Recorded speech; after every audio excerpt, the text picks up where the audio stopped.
Hello. I have to say this is the most nervous I've been over a 15-minute speaking session for a long time, probably because I decided to rewrite my entire presentation at about 9 o'clock this morning. And I honestly can't even remember my first slide. So here goes. The fashion these days is to talk about, well, the fashion for ages has been to talk about everything in these really emotive terms, like I remember when people had discussions over whether Eclipse was a fat client application or a rich client platform because one of them sounded bad and one of them sounded good, and everyone just uses these terms, but usually there's some meaning behind them.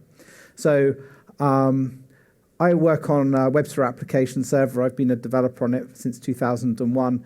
And it is what most people would think of as a monolith. And monoliths were very popular about 4,000 years ago. This is Stonehenge, and people would go up in somewhere in Wales and they would smash rocks against rocks and form these big things. They would transport them somehow thousands of miles and they would erect them, and they are still here today. But of course, the key thing here is it's a monolith and nobody's actually touched it or tried to change it for 4,000 years. Of course, these days, this is what I much prefer thinking about in terms of building, which is Lego. And Lego they're all very small bricks. They're interchangeable. If I lose one, it's very easy for me to find another one in amongst the masses of bins of Lego that I have at home. And really, in kind of software developer, nobody wants to have one of these. Everyone kind of wants to have one of these where I have interchangeable parts I can just plug in and out all the time. But we don't, unfortunately, live in the real world. Software is not like Lego. Most people's Lego creations don't end up looking like the instructions unless they exactly follow the instructions. When I was a kid, I don't think I ever did anything that looked quite like this. So we all start out in software with an idea of what our architecture is, and we end up with these diagrams, or we used to at least end up with diagrams, and they would show boxes pointing to other boxes. And then, of course, over time, you have to implement that simple architecture, and you find actually that square should be a triangle, and actually you need a square in between these two things. And as you progress along these things over time, everything seems reasonable. Every single decision is a reasonable change from the previous one before, but very soon you end up into messy diagrams with boxes pointing to boxes. You have boxes that should be talking to boxes, talking to the internals of other boxes, and at the end of the day, you have bits that nobody understands and nobody will touch because here there be dragons. And this is the reality of where we were with WebSphere Application Server. It was a product over a long period, developed over a long period of time. People had come and gone, and we understood, we understood some parts of the product very well and other parts not so well. And why did we end up in this position with this kind of monolithic runtime with dragons hidden around in places? And there are lots of kind of reasons that you could advance for this, depending on your perspective. So some people might think, well, developers are just malicious. I drew this nice diagram, it's my architecture, and I gave it to a developer, and they basically ignored it, and they went and wrote something else, completely different from the architecture. Didn't document it, didn't test it.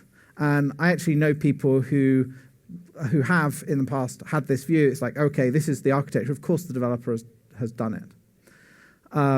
Of course, if you're a developer, your perspective is, oh, well, the person drawing the architecture diagram has his head in the clouds. He doesn't understand the reality of things, so what he's done can't ever work.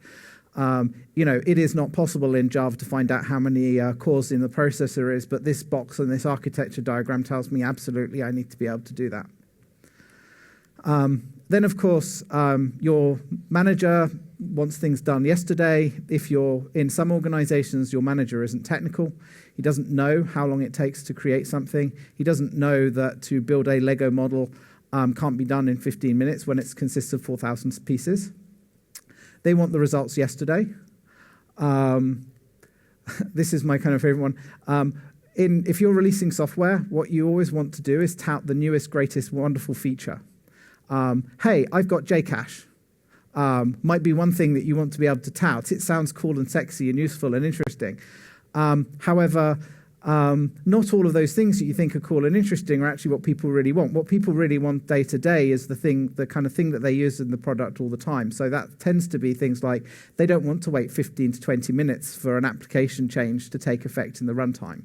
That might be a bit extreme, but... and of course, the reality is software is complex, organizations are complex, and all of these reasons are in some way valid and in some way completely invalid. There are some malicious developers out there. There are some architects with their head in the cloud. There are managers who want results yesterday. But in general, everyone has a different view. Everyone is kind of a mix, and you have people who are completely the opposite as well. So with WebSphere, we had this kind of big monolithic product, and we tried over several years to refactor it into something that was lightweight and fast to start.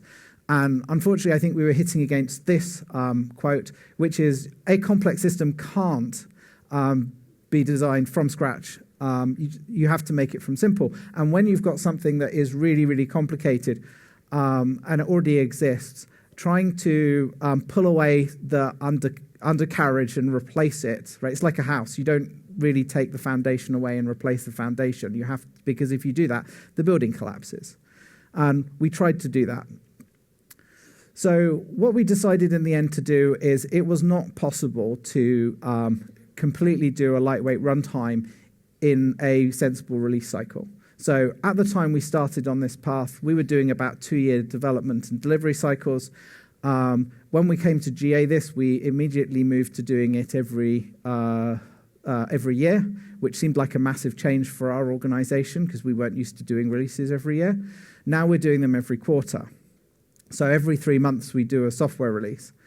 And the way we went about doing it is we said, okay, we've got some fundamental architecture changes we want to make, and we are going to do those over a long period of time. So instead of doing it all within one release in a 2 or 3 year release cycle, we did stage 1 in a year, stage 2 in a year, and then stages 3, 4, and 5 were much faster. We moved up to the point where we could deliver on that every 3 months. And instead of having one big product where you get what we give you and you have to use it all, and if you don't need all of it, tough, you still get it. We designed Liberty to be based around something we call a feature. And a Liberty feature is just a small unit of function. It might be the servlet container, it might be JSP, it might be JAX-RS. And each of those features are just enough to run an application that uses them. And we spent time essentially refactoring and pulling out the code from the WebSphere runtime that we had and then refitting them inside this new architecture. We wanted to make sure it was very simple. We had a lot of debates about how to handle configuration.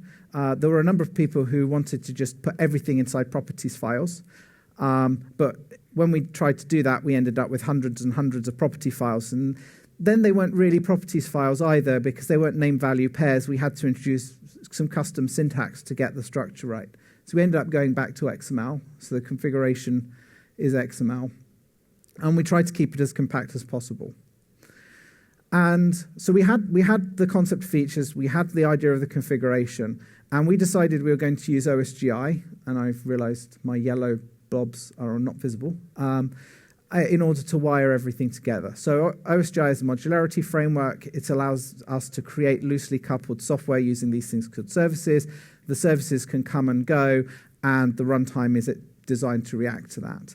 And it's worked very well for us. The one downside is I'm not entirely certain how we're going to deal with Jigsaw when it comes along, but we are looking into it. One of my colleagues is currently involved. And having adopted the OSGI modularity system, we started looking at how we were going to make Liberty work. And the first thing we did is there were a whole load of bits of the runtime component, especially the kernel, that we just rewrote. We wrote how we did config, we rewrote how we did runtime startup and how we did app management. New annotation scanning, all these kind of non-mainline code path things that are really important for getting everything up and running. And we rewrote them based on using kind of the OSGI best practices. So configuration is handled by the OSGI specification for configuration.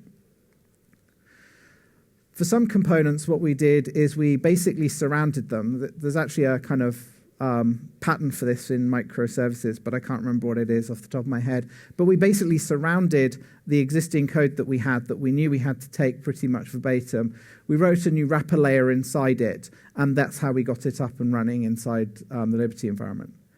And the advantage that we had here is if we didn't fully understand what was going on inside the box because the people who understood it weren't available, we could still make progress. And we have since been able to make improvements to what's inside of the box without affecting what's outside the box.